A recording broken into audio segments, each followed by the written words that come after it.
Welcome to LP Vision, the LearningPlanet Alliance's series dedicated to building a bridge between the worlds of education, business, society, and seeking out those that are creating positive new ways for us to live, learn, and work. My name is Kristen Davis, and along with Reem Najjar, we're the hosts of LP Vision, and it's our pleasure to bring you this episode focused on building a learning planet for working. At LP Vision, we seek out the individuals and organizations that have taken great ideas from concept to reality, the visionaries and builders we refer to as architects for tomorrow. And in this episode, we'll be meeting some of these extraordinary people that are shaping our future by helping us define what meaningful work is and what are the skills and competencies we need to be able to do this. At LP Vision and at the Learning Planet, we believe that education must go beyond the traditional classroom and curriculum, and that lifelong learning is key to be able to have meaningful work throughout our lives and careers. We also believe that the youth play a critical role in designing and building the future, and so you'll also be meeting some young actors already impacting how we think about our life's purpose through the prism of work. Today, whether you're just starting out in your first job or about to apply for your next position, you want to know that your time, effort, energy, and expertise will have a positive impact on yourself, others, and the planet. Exactly, and in this episode, we're bringing you a global artificial intelligence expert, someone who is already shaping the skill sets we need to harness this technology for good. And we're bringing you a lifelong activist who'll share his thoughts on how individuals can work together on complex and critical global issues. But when many of us think about work, we think of large corporate organizations, and that's where we're starting this episode of LP Vision.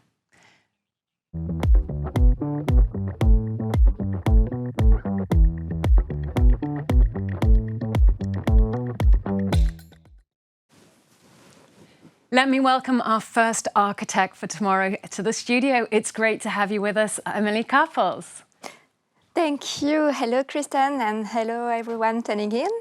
Thank you for having me. It's a pleasure to be part of the Learning Planet Festival. It's great to have you here. Now, Emilie, you are the director of the IKEA River project. It's based here in Paris, France, and it's fantastic to have you with us talking about how you and IKEA are building a learning planet for working. Now, IKEA's mission is to create a better everyday life for the many people. But what is the IKEA River project and how does it serve this mission? Yes, you're right. IKEA is a Swedish brand that has developed itself around a strong vision to create a better everyday life for the many. And this strategy has been broken down into three main routes. First of all, affordability. We want to have a wide range of functional and well-designed products at price so low that as much people as possible could afford them. The second road is accessibility. We want to make IKEA accessible at the many. And for that, we have developed a new store format, for instance, in our city, new IT technologies such as immersive room. We have invested on online store. And the third road is sustainability. And we want to support the IKEA growth while limiting our carbon footprint. Mm-hmm. And for that, we have activated several levers, for instance, circularity, energy, unit decarbonation, and of course, mobility. And we have strong ambition regarding mobility because we want to have 100% of our final customer delivered in zero emission by 2025. So this is a huge ambition, but meanwhile, we have a huge increase in online sales. We used to have 9% of our online share in pre-COVID period, and this has been drastically increased in the last fiscal year because we have achieved 25% of IKEA share. That's a rapid increase in Absolutely, okay. Absolutely. So this has been also supported by a strong demand on services and especially home deliveries. Mm-hmm. And I'm sure that you think more home deliveries means more trucks on roads. Usually it means more trucks on roads, yeah. So all that leads IKEA to rethink its mobility model and find new solutions. And one of innovative solutions is a switch to river transport. Thus, since December 2022, IKEA has been delivering its Parisian customers thanks to a multimodal and innovative solution that combine river transport and last mile zero emission. This is daily operation. This operates from our Gennevilliers warehouse and Paris inner city, Bercy. Gennevilliers, it's 15 kilometers far from Paris. Okay. And our orders are prepared in the warehouse. They are loaded into swap bodies, and swap bodies are small containers that has been designed for this specific logistic. And after that, this is these swap bodies that will travel. So first of all, to Gennevilliers port, where they are loaded into the boat. The boat navigates overnight, and early in the morning, the swap bodies are unloaded to be put in electrical vehicle for last mile. So if we're ordering, say, a children's desk to do their homework or a chair, that's actually going by boat overnight to Paris. Absolutely. Okay. So this is innovation for IKEA, and this is also innovation for France, because we are the first retailer to use the river for a final customer. Okay, and so what then actually happens once the boat arrives into Bercy, the final mile, that's also you're planning to get it to be carbon-free? Yes, absolutely. It's made by the electrical vehicle that has been specifically designed as well to welcome these swap bodies. Absolutely. Okay, I really didn't realize that if we were ordering things that they were taking this voyage, this river voyage. That's highly innovative. Yes, your orders are cruising now. Okay, they're cruising, yeah. But how did you have to learn to work differently in order to do this, in order to achieve this project? And what challenges and new skills did you have to face and acquire? Yes, right. This is innovation, and we have two main ambitions. The first one is the satisfaction of our customer, because we are a retailer and we are driven by the satisfaction of our customer. And thanks to the river, we are able to secure the lead time, the delivery time. Okay. Because we know that early in the morning, all the orders are inner city ready to be delivered to their recipients. So we can improve the customer experience by avoiding congestion in Paris entrance. And the second ambition is to reduce our carbon footprint, as mentioned earlier. And thanks to the river, we have the possibility to deliver in zero emission for last mile, and we have avoided around 8,000 trucks on roads in Paris entrance. So less trucks on roads means less congestion, and less congestion means less pollution. But you're right, this is innovation, and we were very humble about the fact that we will encounter challenges. And the main one was to redesign a new flow. We used to have a very simple flow with trucks from our warehouse direct to customer. And we have implemented lots of operation, lots of break loads that has transformed this flow in a rigid one. Okay. So all the challenge relies on making this new flow as flexible as the original one.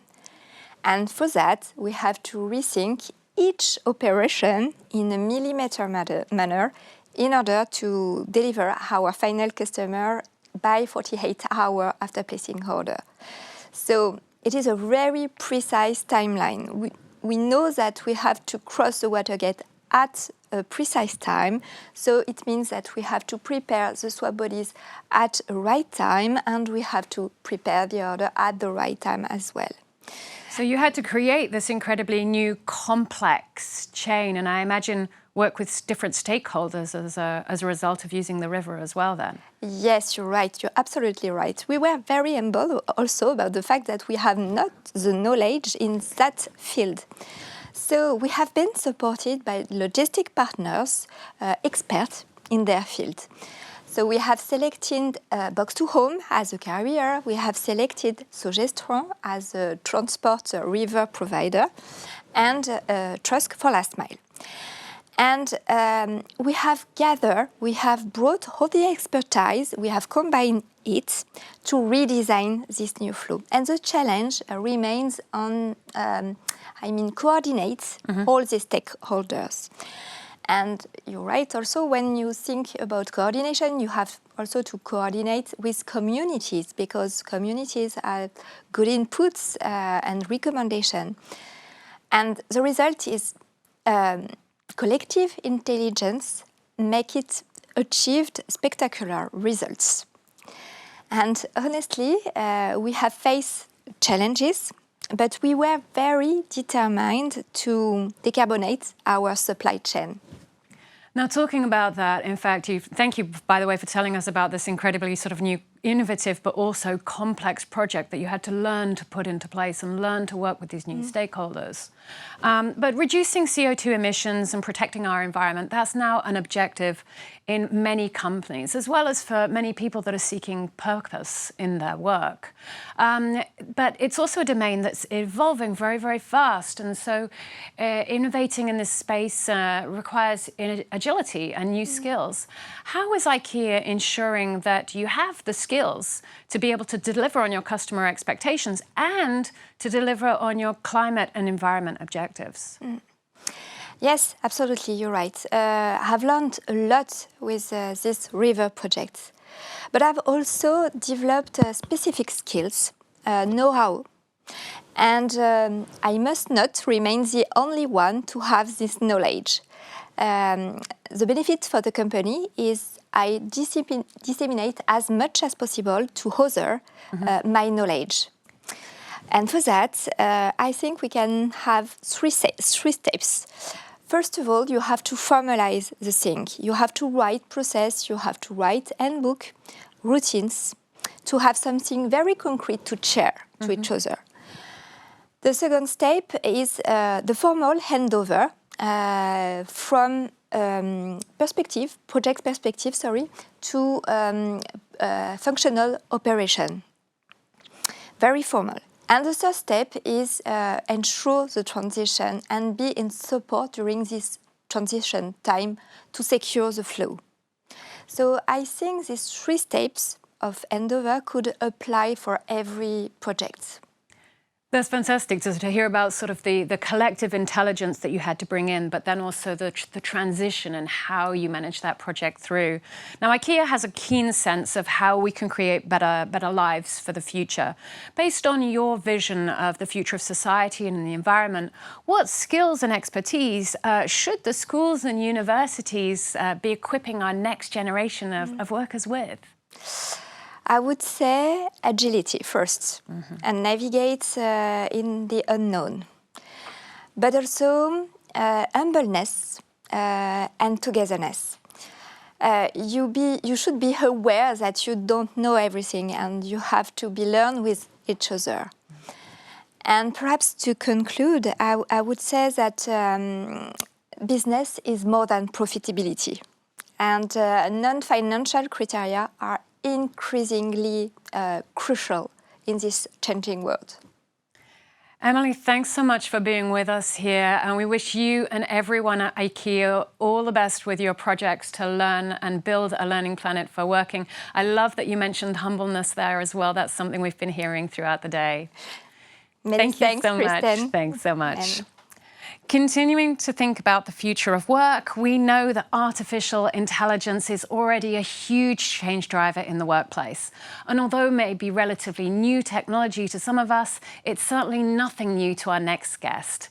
Professor Tshildzi Marwala has been studying and researching the theory of applications of artificial intelligence for decades already. His work spans the fields of engineering, social science, economics, politics, finance, and medicine. Today, Professor Marwala is the Rector of the United Nations University. That's the think tank and academic arm of the United Nations. And that it has as its mission helping to resolve global issues relating to human development and welfare through collective collaborative research and education. And maybe you've already heard that the United Nations University and the Learning Planet Institute have joined forces in this critical task.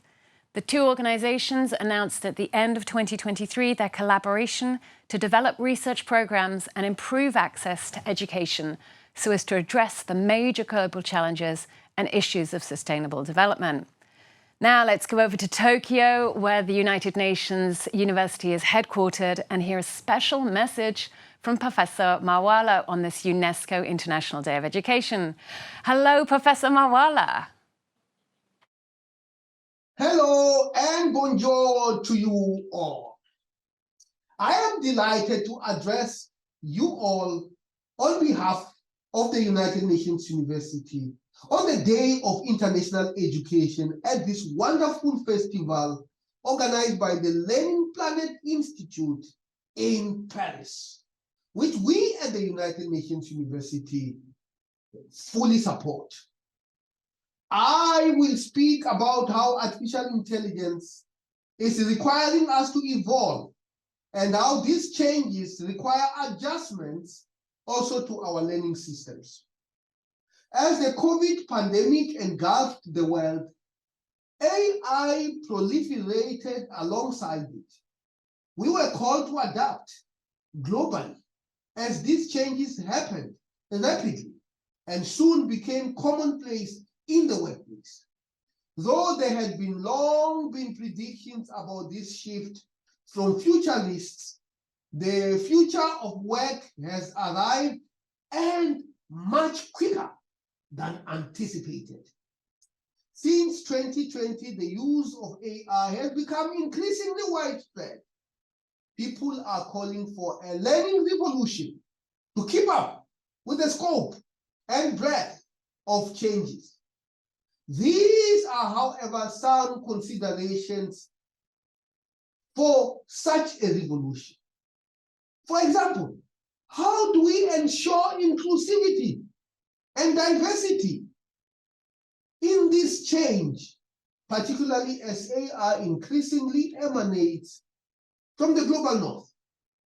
It is apparent that the fourth industrial revolution, which encompasses AI developments, is somewhat skewed, and that there is less representation in the global south.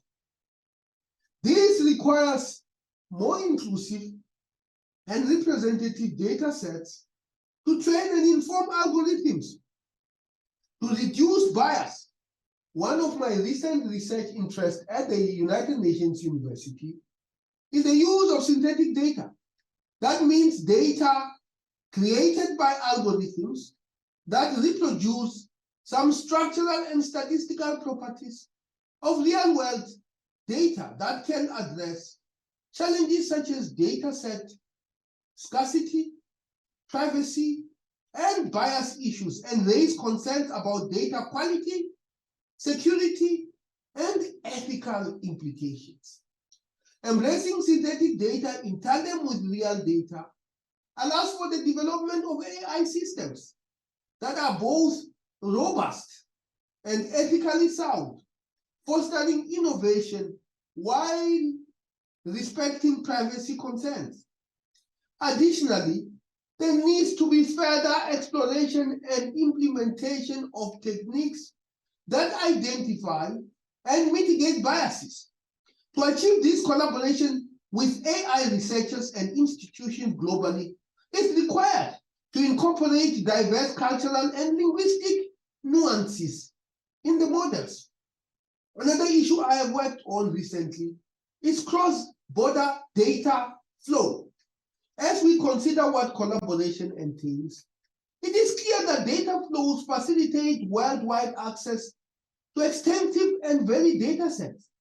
The unrestricted flow of data across borders, there's the potential to empower nations in the global south, driving economic growth, enhancing access to crucial services, and advancing sustainable development.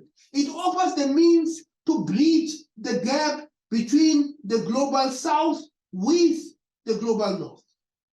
Of course, there needs to be a push towards establishing and adhering to ethical guidelines that accompany the development and deployment of AI systems with a focus on fairness, transparency, and accountability. Our shifting context also necessitates a shift in our education systems. Here we must not only embrace technology, but actively learn about it. As our world becomes more intertwined with AI and related technologies, understanding these concepts and the convergence between sectors and technology becomes increasingly important. What is required is a forward-thinking curriculum that equips students to navigate the complexity of a technology-driven world and understand the future world of work. A transformative shift in the skills required is imperative, with the emphasis on communication, logical reasoning, and numerical proficiency starting at the school level. These foundational skills should seamlessly integrate into coding, computational thinking, and a comprehensive problem-solving approach. And I am impressed here, particularly by the suggestion by the LearningPlanet Institute and the pilots and programs the Institute is undertaking. Higher education must adopt a multidisciplinary approach, merging science and technology with human and social science, aligned with industry needs. Investment in large-scale skill development projects is also essential. These investments should be scalable to create an exponential pipeline of skilled individuals, ensuring alignment with market demands. While a significant challenge lies in equipping the vast unskilled population, particularly in the global south, there must be an equal emphasis on enhancing the skills of the existing workforce. Thus, alongside the reconfiguration of formal education systems, short-term interventions are essential for upskilling and reskilling the current workforce. We can no longer view education as finite. Rather, we must consider it as a lifelong process. We cannot and should not rest on our laurels, particularly in the realm of education. We must redefine the parameters as these changes unfold. As Nazir Karim, who has extensively researched the interaction between the Fourth Industrial Revolution and education, once said, and I quote, "There is a need to engage with the Fourth Industrial Revolution critically and what it will mean in relation to where we are and what will be required of us educationally to ensure that it is we as human beings who will direct the ways the Fourth Industrial Revolution will unfold, rather than technology directing the way we need to think and be," close quote. This must remain at the fore of our minds as we embrace this revolution and adapt. In conclusion, and quoting Isaac Asimov, education is not something that you can finish. Thank you.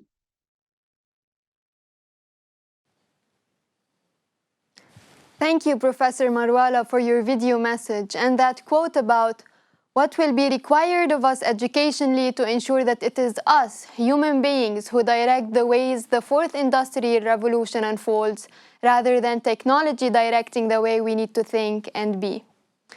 If you want to learn more about the intersection of artificial intelligence and learning, there are a number of sessions taking place during the festival you can check out. Later this afternoon at 18:30 Central European Time, there is a session called Exploring the Ethics of AI in Learning Contexts, which discusses the responsible and inclusive future of AI in learning. And on the 26th of January from 10 to 11:30 Central European Time, the LearningPlanet's Ubuntu Learning Circle is co-hosting a session with the Club of Rome called the AI and African Development, a New Renaissance. More details on both these sessions are available on our platform. The URL is now showing on the screen. And if you're watching this episode of LP Vision on replay, you can find both these sessions and all the Learning Planets Festival on the Learning Planets YouTube channel. There is plenty of talk around artificial intelligence, but our next guests are very much focused on human purpose and enabling people to find a sense of meaning in their lives and work. Using the Japanese principles of IKIGAI, the Learning Planet Institute has created a specific program called IKIGAI Plus, enabling individuals of any age to identify what purpose through work and employment means to them. This not only has a positive impact on our society and environment, but also on individuals by bringing them dignity and value in their work. Here to tell us more about IKIGAI Plus, we have two of the program builders, Ilia Lysenko in the studio and Jonas Søvik via video link. Thank you so much, Ilia and Jonas, for being here today. We're thrilled to have you.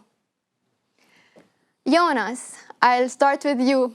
For our audience who might be new to the concept, can you explain to us and introduce us to the meaning of Ikigai and what the Ikigai Plus program is? Yeah, for sure. So actually, I just looked it up to remember specifically what Ikigai means. And it literally translates as a reason for being. Like a reason for being. I think that's super powerful. It is. And what I find super valuable about the entire Ikigai concept is that it's really, really simple. So it's four different things that you use to look at your life. What you're good at, what you love, what the world needs, and what can sustain you, aka what can you make money on. And so it's really a way of trying to find balance in your life so that you don't just go and burn out in something that you're not connected to at all, or you're doing something that while you really love it, you can't make money out of it. So I think it's a really good way to try and find better balance in your life. And it's a really good, simple lens to quickly get an over.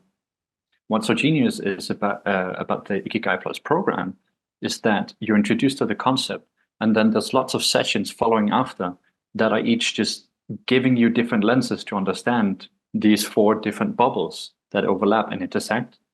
And while you're discovering your strengths and finding things you love and also thinking about, well, what do I think needs to change in the world? Then after that, there are sessions that guide you into, well, how can I take action? How can I create just a small prototype that's available right now? Or how can I do something that gets me on that path?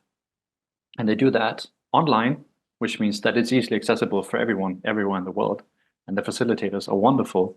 And the sessions are also made in such a way that you can actually also go and just find the documents and go through the thing by yourself or with friends. So there'll be a mix of journaling prompts that you can use. There's lots of different models and content. And then there are space for discussion with other people who are following the program to also get some feedback. Thank you for your eloquent explanation.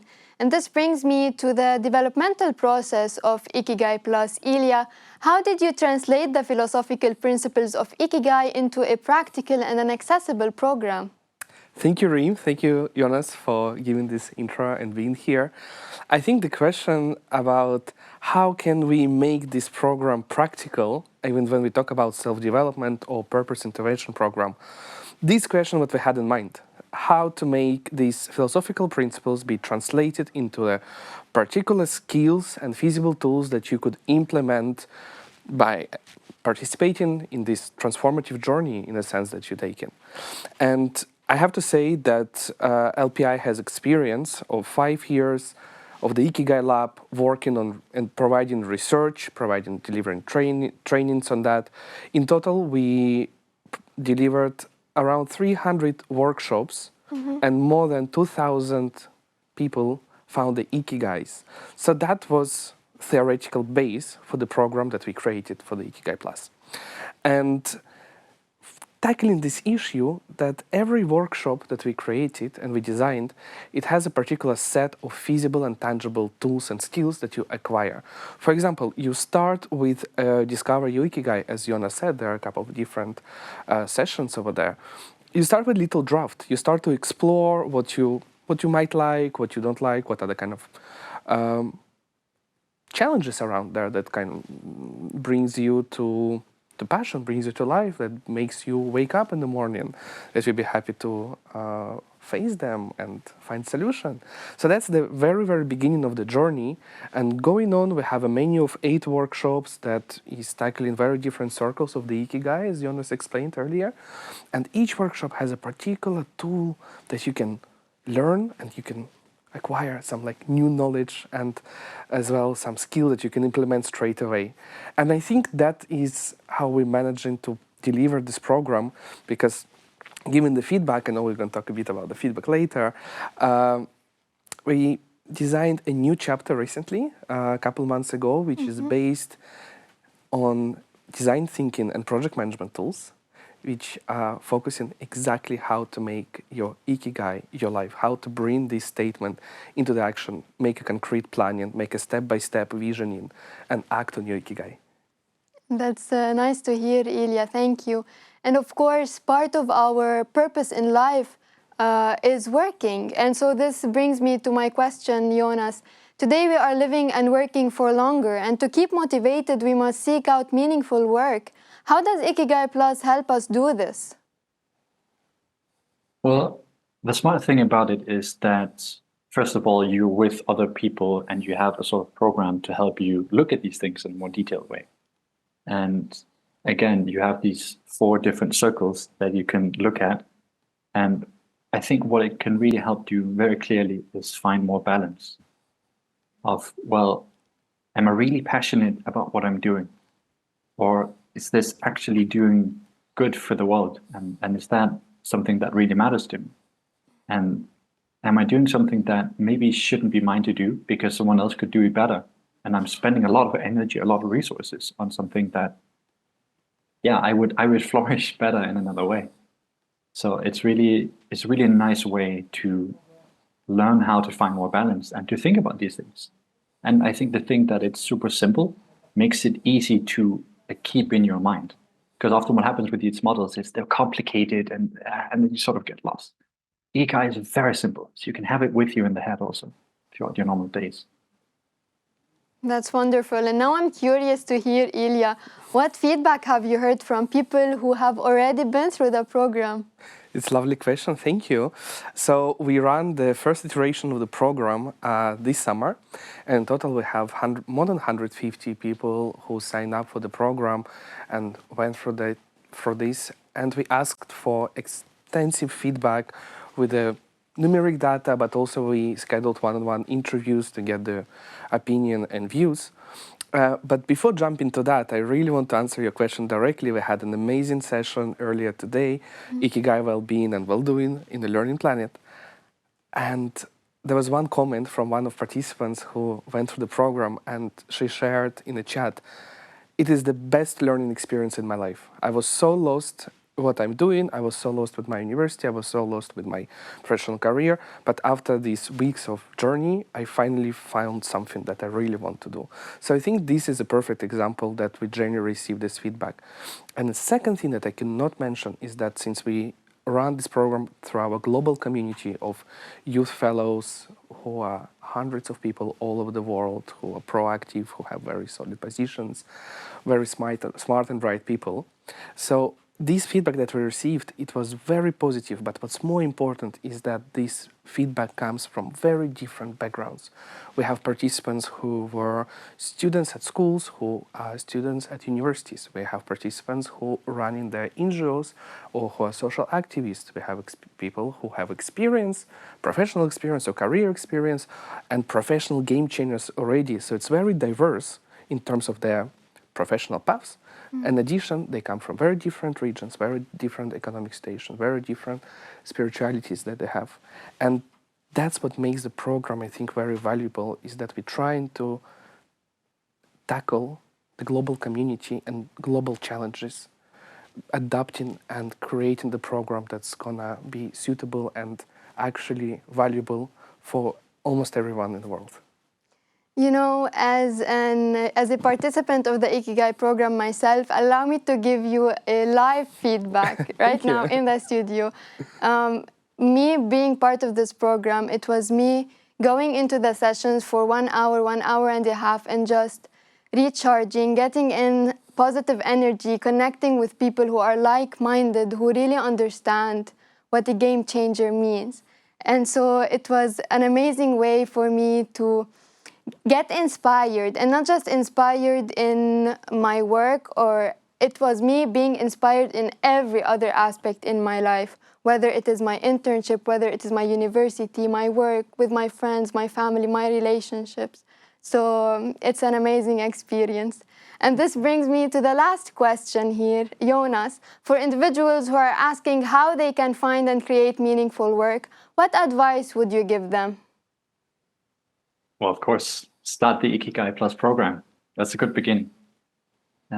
That's actually something that Pascal said in the beginning of that well-being program earlier today, or the session, that roughly speaking, we have around 80,000 hours in our working life. And so if you're going to be spending that much time on your career, then spending just a small fraction of that thinking about what you actually want to do with your life and what makes sense to you can be really, really good, well spent. It's like the idea of that ship that's going across the Atlantic Ocean, and it's like 2% off course. And suddenly that means it's going way, way in a different direction. And many people experience this thing of getting lost. So using something like the IKIGAI Plus program is a good start. I think it's important that you also discuss with people that know you and look at, well, are there problems out there in the world that I care about, that I feel like I can contribute to? And ultimately, maybe if you care about it and you can find a way to do something, then that's something in you calling out and saying, that's something you should spend your energy on. For our viewers, to find out more about the IKIGAI Plus program available to both individuals and organizations, you can visit the Learning Planet Institute's website. We're putting the URL up on the screen right now. Thank you so much, Jonas and Ilia, for being here today with us. It was really an inspiration to hear you both and to hear about the IKIGAI Plus program. Nice to talk to both of you. Thank you. Now, in order to build a learning planet for work, we need to take a look at how work has changed and how it is evolving. Our next guest is a true architect for tomorrow who has been practicing his craft of activism and building civic movements for decades. He has witnessed firsthand how the work has changed and how very different these changes can be in different countries around the world. Today, Kumi Naidoo is the Senior Advisor and Director at the Community Arts Network, but he started his career in political activism in South Africa and has since led global movements like Greenpeace and Amnesty International. Kumi is an expert on mobilizing individuals and civic groups for transformative action on climate, environment, and humanitarian causes.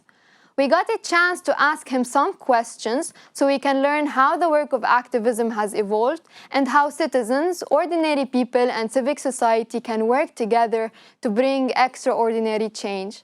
Let's hear what Kumi has to say. Dear friends and colleagues of the Learning Planet Festival, we gather here today at a time when the world is in deep crisis. Some have called it a boiling point, perfect storm, convergence of crisis, or more recently, often a polycrisis. In a moment like this, it is only natural that those of us who are struggling to create a more just, more equitable, and more sustainable world might be feeling a sense of desperation. But I want to start my message by saying that pessimism in the moment of history that we find ourselves in is a luxury we simply cannot afford. And the pessimism of our analysis can best be overcome by the optimism of our thought, our actions, our creativity, and our courage. When we look at how activism has evolved over years, today we are faced with the troubling question. As Albert Einstein once said, the definition of insanity is doing the same thing over and over again, expecting to get different results. There are some things about activism that work very well, and there are some things that must be added or changed. So let me focus on that now. Firstly, one of the main challenges that we've had is that the narratives, the messages that we seek to educate and mobilize and organize people is far too often aimed at the head. When we look at the rise of fascism now in the world, we see those that are promoting fascism ignore facts and don't focus on the head at all. They go straight to the heart, where they weaponize identities and a whole range of other things to create a us versus them world, look for divisions and so on.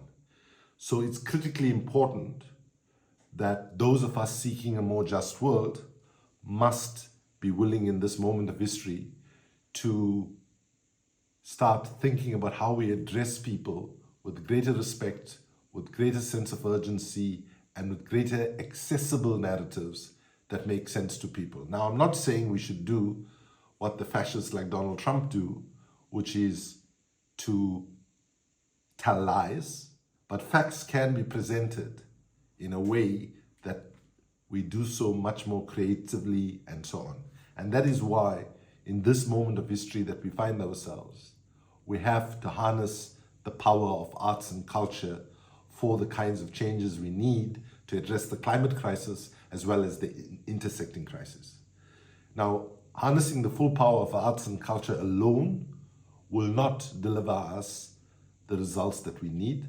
However, I would say quite explicitly that without harnessing the full power of arts and culture for social change, we don't stand a chance to make a difference.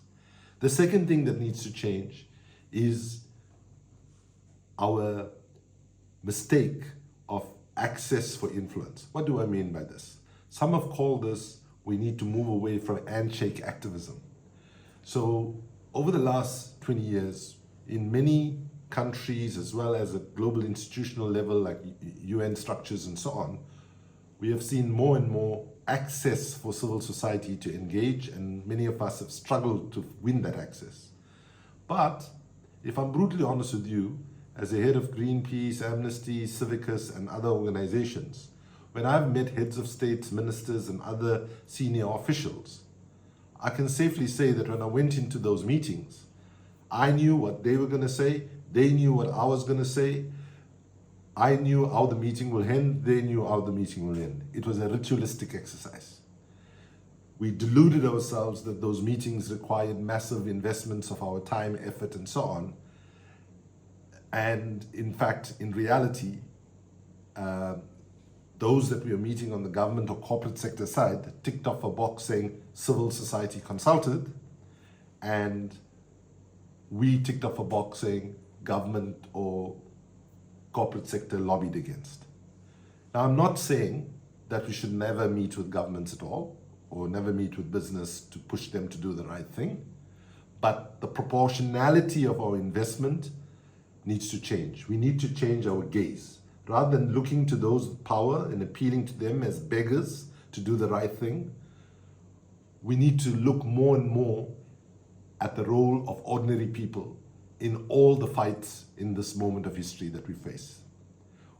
Given the scale of the climate crisis, we will need to mobilize a level of participation that we have never seen before. Now, what are the other challenges that we face is the absence of intersectionality. And we have operated in the past far too much in silos: human rights, development, democracy, children's rights, and so on. We need to bring these struggles together and understand the intersectionality between these struggles. If we continue to operate in the silos that we often seem still to be operating, we will not have the success and the impact that we need. One of the things that we face today is also the challenge of climate anxiety, or eco-anxiety as we call, and therefore we are seeing a growing mental health crisis globally, and we ignore addressing the question of the mental health of both activists as well as the communities with which we work at our own peril. It is critically important that we act with a much greater sense of intersectionality. As I conclude, I want to suggest to you that there will be some really difficult days moving forward. The signs on the face of it might appear really daunting, but I believe strongly in the power of ordinary people to make extraordinary change. And if we look at history, that's been the reality. And at this moment, we need to be acknowledging that the struggle for justice is a marathon and not a sprint. And therefore, we need to have the fortitude, the persistence, the courage, and the stamina to continue to fight the injustices of our time in a way that we are there for the long haul. So each and every one of you attending this conference, I wish you well. I'm sorry I cannot be with you personally, but I want to say that the convening that you are doing and the questions that you're asking is the right kinds of questions that we need to ask more urgently. I wish you very well in your efforts and look forward to 2024 being a year of success and progress for the fight for climate justice, the fight for gender justice, the fight for economic justice, and the fight for all the other intersecting injustices. Bear in mind that oftentimes we are led to accept that we don't matter. We matter, you matter, the voice of every citizen on this planet matters, and it is the challenge of activism moving forward to find the way to communicate with humility and with persuasion to bring people into the fight for humanity's survival. And your conference is contributing to that, and I thank you for your efforts and I wish you well in your deliberations. Muchas gracias, merci beaucoup, asante sana, shukran, thank you very, very much. Thanks so much for sharing your insights on the future of activism and artivism, Kumi.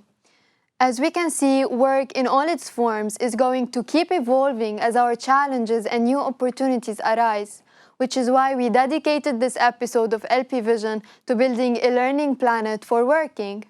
If you want to learn more about artivism, make sure you catch the Learning Planet Assembly Artivism session taking place online Saturday the 27th of January at 1400 Central European Time. You can find more information and the link to join on the Learning Planet's platform, which we will put on the screen right now. Now, the transformation of education and learning needs to be intrinsically connected to the future of work. And we hope that through this episode and by hearing from speakers like Professor Marwala and Ilia and Jonas, you can see that there are many people around the globe already working on this critical issue. These are the architects for tomorrow that are already building a learning planet for working. At LP Vision, we seek to create connections between those building the future of teaching, learning, and assessments, and those building our future companies, technologies, economies, and organizations.